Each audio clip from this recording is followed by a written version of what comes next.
Hello entrepreneurs, welcome to academy of startups. స్టార్టప్లో ఉండే different points ఏంటి, వాటిని ఎలా కన్సిడర్ చేయాలి, ఆ పాయింట్స్ని కన్సిడర్ చేసి మనం ఒక బిజినెస్ని లేదా స్టార్టప్ని ఎలా మొదలు పెట్టుకోవాలి, అసలు ఇందులో ఉండే మిత్స్ కానీ ఫ్యాక్ట్స్ కానీ ఏంటి, ఇలా డిఫరెంట్ టాపిక్స్ అన్నీ కూడా స్టార్టప్ మారథాన్ అన్న సిరీస్లో ప్రతిరోజు ఒక కాన్సెప్ట్ కింద మీ ముందుకు తీసుకొస్తున్నాం. అందులో భాగంగా ఈరోజు మనం డిస్కస్ చేయబోతున్న టాపిక్ January 4th 2025న అసలు ఒక బిజినెస్కి డిమాండ్ ఎక్కువ ఇంపార్టెంటా, ప్యాషన్ ఎక్కువ ఇంపార్టెంటా అన్న టాపిక్ ఎప్పుడు కూడా స్టార్టప్స్లో కనిపిస్తూ ఉంటుంది. ఎందుకంటే మనం ఒక కపుల్ ఆఫ్ ఫౌండర్స్, ఒక 5గురు, ఒక 10 మంది స్టార్టప్ ఫౌండర్స్ని తీసుకొచ్చి కూర్చోబెట్టాం అనుకోండి, అందులో కొంతమంది ఏమంటారంటే బిజినెస్కి లేదా స్టార్టప్కి ఎప్పుడు డిమాండే ఇంపార్టెంట్, మార్కెట్ డిమాండ్ని బట్టి మనం ఏదైనా స్టార్ట్ చేయొచ్చు అంటారు. బట్ ఈరోజు వస్తున్న కొత్త జనరేషన్, కొత్త స్టార్టప్ ఎకోసిస్టమ్ ఎలా చెప్తుందంటే డిమాండ్ కూడా అవసరం లేదు, ఒక్కొక్కసారి ప్యాషన్ ఉంటే సరిపోతుంది స్టార్టప్కి, దీన్ని బేస్ చేసుకొని కూడా మనం మార్కెట్లోకి వెళ్ళొచ్చు అని చెప్తారు. అయితే నిజానికి అసలు ఇందులో ఏది కరెక్ట్, అసలు ఒక బిజినెస్కి డిమాండ్ ఎక్కువ ఇంపార్టెంటా, ప్యాషన్ ఎక్కువ ఇంపార్టెంటా అన్న పాయింట్స్ని మనం ఇప్పుడు కన్సిడర్ చేద్దాం. ద వెరీ ఫస్ట్ పాయింట్ తీసుకుంటే ఒక స్టార్టప్కి ఎప్పుడూ కూడా డిమాండ్ అనేది ఒక బేస్మెంట్లా పనిచేస్తుంది. డిమాండ్ లేకుండా ఏ బిజినెస్ని మనం అంత తొందరగా స్టార్ట్ చేయలేం. ఎందుకంటే చాలా బిజినెస్లు ఫెయిల్ అయ్యేటప్పుడు వాటి కన్సిడరబుల్ ఫ్యాక్ట్స్ చూస్తే మార్కెట్కి డిమాండ్ లేని ప్రొడక్ట్స్ ఎప్పుడు కూడా ఫెయిల్ అవుతూ ఉంటాయి. కొన్ని కేసెస్లో, అన్నిసార్లు కాదు, బట్ మెజారిటీ ఆఫ్ ది కేసెస్లో. సో ఎప్పుడు డిమాండ్ అనేది బిజినెస్కి ఒక ఫౌండేషన్ లాంటిది. సో ఖచ్చితంగా కన్సిడర్ చేయండి. డిమాండ్ లేని బిజినెస్లు ఎక్కువ కాలం సక్సెస్ అవ్వవు. బై ఫ్లూక్ ఒక 10% 20% అయితే అవుతాయేమో, కానీ 80% ఫెయిల్ అయ్యే అవకాశం ఉంటుంది. సో ఖచ్చితంగా డిమాండ్ అనేది స్టార్టప్కి ఎప్పుడు ఫౌండేషన్ లాంటిది, ఇది ఖచ్చితంగా గుర్తుపెట్టుకోండి. రెండో పాయింట్ ఏంటి అంటే డిమాండ్ ఎప్పుడు కూడా మార్కెట్ని వ్యాలిడేట్ చేయాలి. ఈ మార్కెట్ వ్యాలిడేషన్ లేకుండా కూడా ఒక స్టార్టప్లో డిమాండ్ని మనం కన్సిడర్ చేయలేం. ఎందుకంటే ఇప్పుడు ఒక ఎగ్జాంపుల్కి మన ఇంట్లో వర్క్ చేయడానికి చాలామంది మెయిడ్స్ అవసరం అవుతారు, డిఫరెంట్ ఆర్గనైజేషన్స్కి డిఫరెంట్ రిక్వైర్మెంట్స్ని బట్టి. వాటిని రీప్లేస్ చేస్తూ ఏవైనా రోబోట్స్ కానీ చిన్న ఆటోమేషన్ డివైస్ కానీ వస్తే పీపుల్ అంత తొందరగా యాక్సెప్ట్ చేయకపోవచ్చు. ఎందుకంటే ఇవాళ మెజారిటీ ఆఫ్ ద ఆర్గనైజేషన్స్లో కూడా ఇంకా మ్యాన్ పవరే వర్క్ చేస్తున్నారు. ఎందుకంటే ఆ మార్కెట్ వ్యాలిడిటీ ఉందా లేదా అన్న విషయం తెలుసుకోవాలి. ఆ మార్కెట్ వ్యాలిడేషన్ లేకుండా మనం ఎంతసేపు స్టార్టప్ని మార్కెట్లోకి తీసుకెళ్ళలేం. సో ఖచ్చితంగా డిమాండ్ వైజ్ చూసుకుంటే ఆ డిమాండ్ మార్కెట్కి వ్యాలిడేట్ అయితే స్టార్టప్ 100% సక్సెస్ అవుతుంది. మూడోది, డిమాండ్ ఎప్పుడు కూడా ఇన్వెస్టర్స్ని అట్రాక్ట్ చేస్తుంది.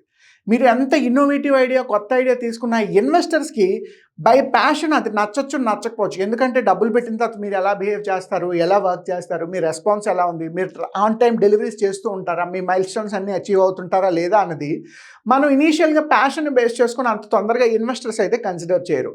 బట్ ఎప్పుడైతే ఇది డిమాండ్ బేస్డ్లో మీకు కనిపిస్తుందో 100% ఇన్వెస్టర్స్ డిమాండ్ ఉన్న స్టార్టప్స్ మీద, డిమాండ్ ఉన్న బిజినెస్ ఐడియాస్ మీద తొందరగా రావడానికి ఎక్కువ ఇంట్రెస్ట్ చూపిస్తారు. సో ఖచ్చితంగా స్టార్టప్లో డిమాండ్ అనేది ఇన్వెస్టర్స్ని అట్రాక్ట్ చేయడానికి చాలా బాగా ఉపయోగపడుతుంది. ఫోర్త్ థింగ్, ఎప్పుడూ కూడా identifying A problem and giving a solution. ఎందుకంటే ప్యాషనేట్ మార్కెట్స్లో ప్రాబ్లమ్ స్టేట్మెంట్ అంత కొత్తగా కనిపించదు. ఎందుకంటే వాళ్ళకి ఎంతసేపు అవుట్ ఆఫ్ దట్ ప్యాషన్ ఏదో ఒకటి డెవలప్ చేస్తారు, కానీ అది మార్కెట్ నీడ్కి ఫిట్ అవ్వచ్చు, ఫిట్ అవ్వకపోవచ్చు.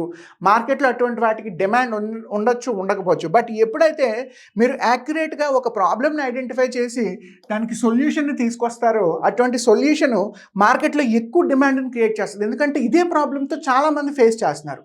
ఆ ప్రాబ్లంకి మీరు ఎప్పుడైతే సొల్యూషన్ ఐడెంటిఫై చేస్తారో అటువంటివి స్టార్టప్స్లో డిమాండ్ కింద మనం ఈజీగా కన్సిడర్ చేయొచ్చు. Finally, expansion and scalability option ఉందా లేదా. ఎందుకు మనం ఫోన్పే ఎగ్జాంపుల్ చెప్పామంటే పర్ డే ఈ డివైస్ చూడండి ఎన్ని స్టాల్స్లో కనిపిస్తుంది, ఎంతమంది దీని నుంచి డైలీ ట్రాన్సాక్షన్స్ చేస్తారు, దానివల్ల యూపీఐ పేమెంట్లు ఎంత బాగా పెరుగుతున్నాయి, డిజిటల్ ఇండియా క్యాంపెయిన్ ఎంత తక్కువ టైంలో ఎంత ఎక్కువ రీచ్కి మనం తీసుకొచ్చాం. ఈ పాయింట్స్ కనుక మనం కన్సిడర్ చేస్తే ఎప్పుడు కూడా వీటికి డిమాండ్ ఉంది కాబట్టి పెరిగింది. డిమాండ్ లేకుండా ఈ కాన్సెప్ట్ని మనం అంత తొందరగా మార్కెట్కి తీసుకెళ్ళాం. ఎందుకంటే ఎవరైనా పేమెంట్ చేసేటప్పుడు ఆ పేమెంట్ యాక్యురేట్గా మనకి అకౌంట్కి వచ్చిందా లేదా, ఇంతకుముందు ఏం చేసేవారు, చెక్ చేసేవారు. తర్వాత ఏం చేశారు, ఒక ఆడియో డివైస్ని పెట్టారు. దీనివల్ల ఒక 10 రూపీస్ వచ్చినా, 20 రూపీస్ వచ్చినా, 100 రూపీస్ వచ్చినా వెంటనే సౌండ్ నోటిఫికేషన్ వస్తుంది. So that is a confirmation. ఆ కన్ఫర్మేషన్ తాలూకా ప్రాబ్లమ్ స్టేట్మెంట్ని మళ్ళీ ఈ మిషన్ సాల్వ్ చేసింది కాబట్టే దీని డిమాండ్ కూడా మార్కెట్లో ఎక్కువగా కనిపిస్తుంది. సో బిజినెస్ లేదా స్టార్టప్లోని డిమాండ్ తాలూకా ఫ్యాక్టర్స్ చూసుకుంటే ఎప్పుడూ కూడా దాని గ్రోత్, స్కాలబిలిటీ ఎంతవరకు బాగుంటే అంతవరకు స్టార్టప్ సక్సెస్ అవ్వడానికి ఎక్కువ అవకాశాలు ఉన్నాయి. ప్యాషన్ అనేది ఎప్పుడు కూడా మీకు ఫ్యూయల్లా పనిచేస్తుంది, ఇందులో ఏ డౌట్ లేదు. ఆ ప్యాషన్ అనేది ఎప్పుడు కూడా ఒక పర్సన్ తాలూకా ఇండివిజువల్ మైండ్ సెట్ నుంచే డిజైన్ అవుతుందండి. మీకు ఎంత డిమాండింగ్ ప్రొడక్ట్ ఉన్నా సరే మార్కెట్లో అది చేయడానికి మీకు ప్యాషన్ లేదు అనుకోండి, ఖచ్చితంగా మనం ఆ మోడల్ని క్లిక్ చేయలేం. ఎందుకంటే చూడండి, కొంతమందికి ఇంజనీరింగ్ బాగా ఇంట్రెస్ట్ ఉంటుంది, బట్ తీసుకెళ్ళి మెడిసిన్లో జాయిన్ చేస్తూ ఉంటారు. కొంతమందికి డిఫెన్స్ సెక్టర్ బాగా ఇష్టం ఉంటుంది, తీసుకెళ్ళి ఇంజనీరింగ్లోనో చార్టెడ్ అకౌంటెంట్లోనో జాయిన్ చేస్తారు. కొంతమందికి పోలీస్ డిపార్ట్మెంటో లేదా ఇంకొక ఫోర్సో ఇష్టం ఉంటుంది, బట్ వాళ్ళు ఏం చేస్తారు, ఏ మెడిసిన్లోనో చార్టెడ్ అకౌంటెంటో ఇంజనీరింగో లేదా ఇంకో, ఎందుకంటే ప్యాషన్ లేకుండా కూడా చాలామంది చదువుతుంటారు. అలా స్టార్టప్లో ప్యాషన్ లేదు అనుకోండి, మనం దాన్ని క్లిక్ చేయడానికి చాలా కష్టపడాలి. సో ఖచ్చితంగా మనం ఎప్పుడు కూడా ప్యాషన్ని స్టార్టప్కి ఒక ఫ్యూయల్ కింద కన్సిడర్ చేయాలి. డిమాండ్ ఏం చేసామంటే ఫౌండేషన్, బట్ ఆ ఫౌండేషన్ బిల్డప్ చేయాలంటే ఖచ్చితంగా మనకు ఒక ప్యాషన్ ఉండాలి. అందుకు మనకు ఫ్యూయల్ ఎగ్జాంపుల్ తీసుకున్నాం అంటే, if there is a no passion in your business you cannot run it on a long run. So passion అనేది ఎప్పుడు కూడా ఫ్యూయల్లా మనకి వర్క్ చేస్తుంది.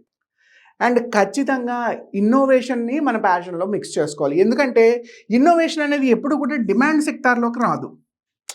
ఇన్నోవేషన్ పీపుల్ డిమాండ్ చేయరు, వాళ్ళకి నీడ్స్, వాంట్స్, ఈ రిక్వైర్మెంట్ డిఫరెంట్గా ఉంటుంది. బట్ మీకు ఎప్పుడైతే సెట్ అండ్ టెక్నాలజీలో కానీ ఇన్ఫర్మేషన్లో కానీ క్లారిటీ ఉంది, కొత్తగా ఏదైనా ఇన్నోవేట్ చేద్దాం అనుకుంటున్నాం, కొత్తగా తయారు చేద్దాం అనుకుంటున్నాం, ఈ ప్రాబ్లమ్ స్టేట్మెంట్ని రెగ్యులర్ డిమాండ్, రెగ్యులర్ మార్కెట్ నీడ్లో కాకుండా కొత్తగా సాల్వ్ చేస్తే ఎలా ఉంటుంది అని ఆలోచించిన రోజున ఇది క్లిక్ అవుతుంది. అందుకు ఎప్పుడు కూడా ప్యాషన్ని మనం ఇన్నోవేషన్లోకి కన్సిడర్ చేస్తాం. సో ఒక బిజినెస్కి ఇన్నోవేషన్ ప్యాషన్ నుంచి వస్తుంది, డిమాండ్ నుంచి రాదు. నెక్స్ట్ పాయింట్ చూస్తే విజన్ ఆల్వేస్ మ్యాటర్ అండి. ఈరోజు నేను ఒక బిజినెస్ స్టార్ట్ చేశాను, ఒక 1 yearలో ఒక 5 crores 10 crores రెవెన్యూ జనరేట్ చేస్తున్నాం. ఇక్కడ నుంచి 5 yearsలోని మనం ఒక 1000 crores రెవెన్యూకి వెళ్దాం అనుకున్నాం.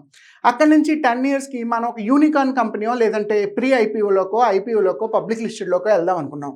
ఈ విజన్ నాకు లేకుండా నేను ఏ బిజినెస్ చేయలేను. నాకు ఎవ్రీ మంత్ ఎంత రెవెన్యూ జనరేట్ చేయాలి, నేను ఎన్ని సేల్స్ చేయాలి, దానికి అవసరమైన ఇన్ఫ్రాస్ట్రక్చర్ ఏంటి, టీమ్ ఏంటి, ఇవి డిమాండ్ క్రియేట్ చేయదు. డిమాండ్ బిజినెస్ ఆపర్చునిటీస్ తయారు చేస్తుంది. బట్ ఎప్పుడైతే మీకు లాంగ్ రన్ విజన్ లేదు, ఒక డౌన్ ద లైన్ 5 to 6 yearsలో మనం ఈ ప్లేస్లో ఉందాం అనుకుంటున్నాం, లాస్ట్ 3-4 yearsలో ఇంతవరకు మనం కష్టపడ్డాం, ఈ గ్యాప్ని మనం ఇలా ఫిల్ చేయొచ్చు అన్న విజన్ మీకు ఎప్పుడైతే లేకుండా ఉంటుందో మనం బిజినెస్లో సక్సెస్ అవ్వలేం. సో ఎప్పుడు కూడా విజన్ని మనం ప్యాషన్తో కన్సిడర్ చేయాలి. ఎందుకంటే ఇప్పుడు నేను చెప్పినట్టు ఒక పర్సన్ జీవితంలో ఏమవుదాం అనుకుంటున్నాడు, పక్కవాడు మోటివేట్ చేస్తే అవ్వడు. అది మహా అయితే 1 week 10 days ఒక 1 month ఉంటుంది తప్ప అంతకన్నా దాన్ని మనం ఎక్కువ కాలం ఎగ్జాగరేట్ చేయలేం. బట్ ఎప్పుడైతే ఒక పర్సన్కి ఇండివిజువల్ ప్యాషన్ ఉంటుందో, ఇండివిజువల్ విజన్ ఉంటుందో, అప్పుడు మాత్రం వాడు జీవితంలో ఏం అవుదాం అనుకుంటున్నాడు అని దానికి అట్లీస్ట్ స్టెప్స్ వేసుకోగలడు. సక్సెస్ ఆఫ్ ఫెయిల్యూర్ అనేది ఇది రెండో పాయింట్. బట్ విజన్ లేకుండా మాత్రం మనం ఏ బిజినెస్ మోడల్ని ప్యాషన్ కింద కన్సిడర్ చేయలేం. సో బిజినెస్లో ఎక్కువ విజన్ ప్రయారిటీ మాత్రం ప్యాషన్ నుంచి డ్రైవ్ అవుతుంది. దీని నెక్స్ట్ పాయింట్ మనం చూసుకుంటే అడాప్టబిలిటీ.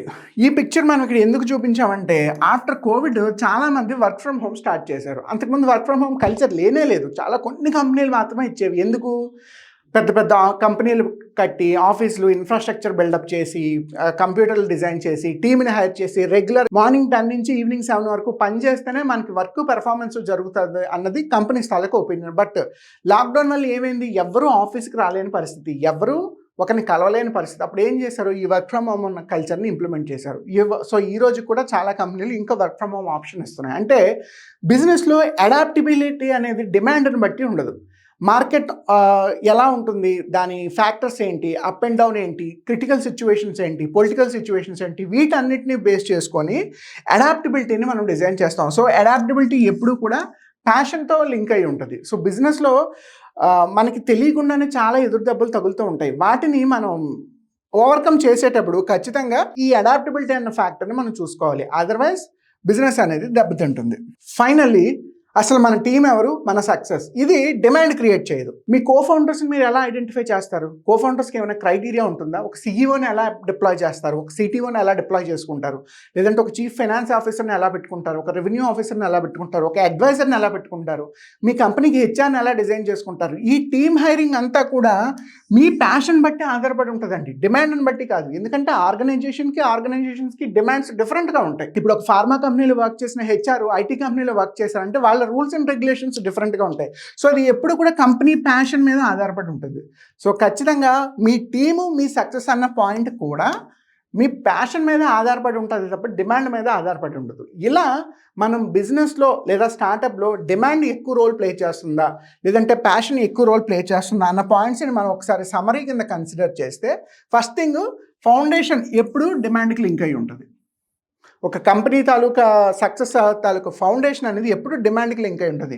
అలాగే మార్కెట్ వ్యాలిడిటీ కూడా, ఒక ప్రోడక్ట్ మార్కెట్లో సక్సెస్ అవుతుందా అవ్వదా అన్న పాయింట్ డిమాండ్ మీద డిపెండ్ అయి ఉంటుంది. మూడోది, ఇన్వెస్టర్స్ని మేజర్గా మనం అట్రాక్ట్ చేసేటప్పుడు మన దగ్గర ఉన్న ప్యాషన్ సరిపోదు. ప్యాషన్ చాలామందికి ఉంటుంది. చాలామంది సినిమా హీరోలు అవుదాం అనుకుంటారు, చాలామంది డైరెక్టర్లు అవుదాం అనుకుంటారు, చాలామంది పొలిటికల్ కెరీర్ని ఎక్స్ప్లోర్ చేద్దాం అనుకుంటారు, చాలామంది యూపీఎస్సీ ఆస్పిరెంట్స్ ఉంటారు. ప్యాషన్ వేరు. బట్ ఎప్పుడైతే మీకు పెర్ఫార్మెన్స్ డిమాండ్ కనిపిస్తుందో అక్కడ ఇన్వెస్టర్స్ అట్రాక్ట్ చేయడానికి బాగుంటుంది. ఫోర్త్ థింగ్, మనం మాట్లాడుకున్న ప్రాబ్లమ్ సాల్వింగ్ స్టేట్మెంట్ కూడా, ఇది ప్యాషన్కి ప్రాబ్లమ్ స్టేట్మెంట్కి సంబంధం లేదు. ప్యాషన్ అనేది మనం ఎలా అయినా చేయొచ్చు, బట్ మార్కెట్కి డిమాండ్ ఉన్న చోటనే మనం ఒక ప్రాబ్లమ్ స్టేట్మెంట్ని కరెక్ట్గా సాల్వ్ చేయగలం, లేదంటే మోడల్ క్లిక్ అవ్వదు. అలాగే ఫిఫ్త్ పాయింట్, స్కాలబిలిటీ కూడా డిమాండ్ని బట్టి ఉంటుందండి. మీకు మార్కెట్లో డిమాండ్ లేకుండా ఊరికే ఒక ప్రోడక్ట్ని 1,00,000 మందికి అమ్మేద్దాం అంటే కుదరదు. ఇవాళ చూడండి, ఓవరాల్గా మన కార్స్ సెక్టార్ చూసుకుంటే మారుతి కార్లు ఎక్కువ సేల్ అవుతాయి, దాని తర్వాత హ్యుండాయ్ కార్లు ఎక్కువ సేల్ అవుతూ ఉంటాయి, తర్వాత ఇప్పుడు కియా కూడా బాగానే పెర్ఫామ్ చేస్తుంది, తర్వాత టాటా, తర్వాత మహీంద్రా, ఇలా ఉంది. వీళ్ళందరూ మార్కెట్ని ఎక్స్ప్లోర్ చేద్దాం అనుకుంటున్నారు. బట్ ఎప్పుడైతే స్కాలబిలిటీ ఆప్షను మార్కెట్ డిమాండ్ అంటే middle class, above middle class range of సెగ్మెంట్లో మనకి మారుతి కార్ ఉంది కాబట్టి వాళ్ళ స్కాలబిలిటీ ఎక్కువ ఉంది అందరికన్నా మార్కెట్లో. ప్రీమియం కార్స్ ఉన్నా సరే వాళ్ళకంత స్కాలబిలిటీ లేదు, ఎందుకంటే మార్కెట్లో వాళ్ళకి అంత డిమాండ్ లేదు. అంటే వాళ్ళ కన్జ్యూమర్స్ చాలా తక్కువ మంది ప్రీమియం కార్స్కి, బట్ రెగ్యులర్ కార్ కన్జ్యూమర్స్ చాలా ఎక్కువ మంది ఉంటారు. సో ఖచ్చితంగా స్కాలబిలిటీ అనేది డిమాండ్ని మెన్షన్ చేస్తుంది. అలాగే మనం ప్యాషన్ తీసుకుంటే, అసలు మీ డ్రీమ్ సక్సెస్ అవ్వడానికి, ఫెయిల్ అవ్వడానికి మీ ప్యాషనే ఫ్యూయల్ కింద పనిచేస్తుంది. ఖచ్చితంగా ఇన్నోవేషన్ పాయింట్ని కూడా మనం చేసుకోవాలి. ఎందుకంటే ఆ బిజినెస్ మోడల్లో ఎటువంటి ఇన్నోవేషన్ యాడ్ అవుతుంది, దానికి మనకున్న స్కిల్ ఏంటి, దాన్ని మనం కొత్తగా ఎలా చేయగలము, దానికి డిమాండ్కి ఏమాత్రం సంబంధం లేదు. సో ఇన్నోవేషన్ ప్యాషన్కి లింక్ అవుతుంది. అలాగే మీ కంపెనీ విజన్, ఇందాక నేను చెప్పినట్టు 100 కోట్లు కావాలా, 1000 కోట్లు కావాలా, యూనికార్న్ అవుతారా, 20,000 కోట్ల, 10 బిలియన్ వాల్యూషన్ అన్నది మీ విజన్ మీద ఆధారపడి ఉంటుంది. ముందు మీరు విజన్ డిఫైన్ చేయకుండా మనకి అందులో ఎటువంటి ఆప్షన్స్ లేవు. ఫైనల్లీ అడాప్టబిలిటీ కూడా, ఒక మోడల్ని మార్కెట్లో క్లిక్ చేయాలంటే ప్యాషన్ని మనం కన్సిడర్ చేసేటప్పుడు మార్కెట్ కొత్త దెబ్బలు కొడుతూ ఉంటుంది, ప్రతిరోజు ఒకేలా ఉంటుంది. మార్కెట్ అడాప్టబిలిటీ మనకు ఒక ఇయర్లో 12 months, 4 quarters, ఈ క్వార్టర్లీ పెర్ఫార్మెన్స్ని బట్టి మన అడాప్టబిలిటీ చేంజ్ చేసుకోవాలి. సో ఎప్పుడు అది ప్యాషన్ మీద డిపెండ్ అయి ఉంటుంది. మీకు ప్యాషన్ లేకుండా బిజినెస్ని ఎక్కువ కాలం రన్ చేయలేరు, ఎందుకంటే మార్కెట్ ప్రకారమే నేను ఉంటానంటే కుదరదు. మార్కెట్ తగ్గట్టు మీరు అడ్జస్ట్ అవుతూ ఉండాలి. నేను ఎప్పుడు ఒకేలా ఉండాలని మాత్రం అనుకోకండి.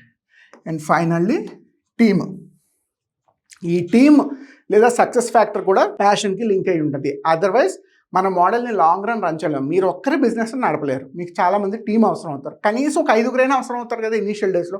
కానీ ఇప్పుడు కనీసం 2 అనుకుందాం, మీరు మీ కోఫౌండర్. ఒక్కరైతే ఎక్కువ కాలం సర్వైవ్ అవ్వలేరు మార్కెట్లో. ఆ ఒక్క పర్సన్ని మనం ఎలా హైర్ చేసుకుంటాం, వాళ్ళతో ఎలా ట్రావెల్ చేయాలి, ఎలా జర్నీ చేయాలి, వాళ్ళ నాలెడ్జ్ ట్రాన్స్ఫర్ ఎలా ఉంది, ఇవన్నీ కూడా మీకు ప్యాషనే డిజైన్ చేస్తుంది తప్పించి డిమాండ్ డిజైన్ చేయదు. డిమాండే కనుక డిజైన్ చేస్తే మార్కెట్లో చాలామంది సిఈఓలు, సిటీఓలు జస్ట్ ఎంప్లాయీస్లో దొరుకుతారు. బట్ చూడండి, మెజారిటీ ఆఫ్ ద స్టార్టప్స్లో 2 కోఫౌండర్స్ ప్యాషన్తోనే ఆ మోడల్ని డ్రైవ్ చేస్తారు. సో ఈ ప్యాషన్ లేకుండా టీంని కూడా మనం ఎక్కువ కాలం రన్ చేయలేము. సో ఈ ఫ్యాక్టర్స్ని కన్సిడర్ చేస్తే foundation, market validity, investor attraction, problem solving, scalability ఎప్పుడూ కూడా మీకు డిమాండ్లో కనిపిస్తాయి. ఫ్యూయల్ డ్రీము, మీ innovation, vision, adaptability, team success అనేది ఎప్పుడు కూడా మీకు ప్యాషన్ని కన్సిడర్ చేస్తుంది. స్టార్టప్లో డిమాండ్కి ఎంత ఇంపార్టెంట్ ఉందో ప్యాషన్కి కూడా అంతే ఇంపార్టెంట్ ఉంది. 100% డిమాండ్ డ్రైవ్ చేస్తుంది అని ఎప్పుడు అనుకోవద్దు, 100% ప్యాషన్ డ్రైవ్ చేస్తుంది కొనని కూడా ఎప్పుడు అనుకోవద్దు. రెండింటిని ఈక్వల్గా బ్యాలెన్స్ చేసినప్పుడే మన స్టార్టప్లో మనకి సక్సెస్ ఎక్కువ కనిపిస్తుంది.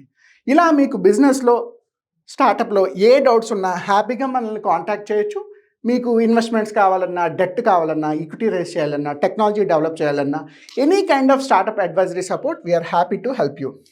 ఇటువంటి ఐడియాస్, మోడల్స్ మీకు ఏమైనా కావాలంటే contact academy of startups. Thank you so much for watching this video. మీ ఫ్యామిలీలో, ఫ్రెండ్స్లో ఎవరైతే రెగ్యులర్గా బిజినెస్ లేదా స్టార్టప్ పెడదాం అనుకుంటున్నారో వాళ్ళందరికీ షేర్ చేయండి. మీకు కావాల్సిన ఎటువంటి business and startup related support అయినా we are ready to help you. Thank you. Have a good day.